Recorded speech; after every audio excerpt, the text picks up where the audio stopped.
Hey, Poppy, thank you so much for your comment.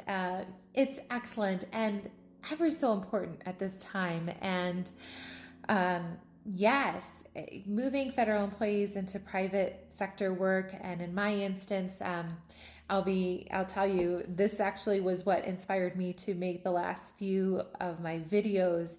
I've been working for the last several weeks with a number of federal government employees that are moving into private sector or exploring private sector jobs. Some of them have been let go, some of them are exploring the possibility in case their jobs do fall through. And so what we have done with these, and I'm just going to bring up two examples where I found it was especially useful to have a summary.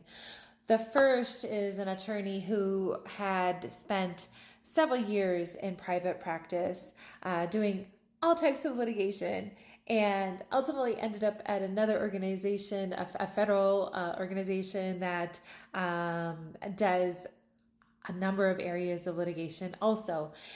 But now, moving back into private practice, being able to narrow the scope of the type of work that this attorney wants to do was going to be critical. And so, a summary statement at the top, kind of tying up all the skills so that we can take a look more closely at the more relevant, the skills that this attorney really wants the law firms to focus on, would be really important to have all that stuff in the summary. The second time I've seen that a summary was really, really useful in this federal government to private law firm sector motion is identifying, particularly when we're talking about regulatory attorneys. We have now, we have some uncertainty around regulations. We have some uncertainty around long-term lifespans of agencies,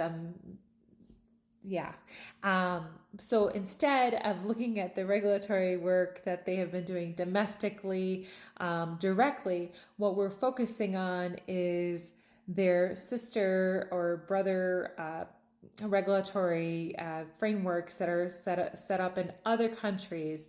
So, for example, Europe, say they have a similar regulatory framework set up in Europe, almost verbatim, and US businesses still want to do work in Europe, but having domestic counsel here where they can take their experience with very similar regulatory frameworks here in the US and apply them abroad is another way that I've found that this summary statement has been extremely helpful. So hope those two examples are great for the federal government lawyers out there that are listening in. And Poppy, thank you so much. I look forward to chatting with you some more.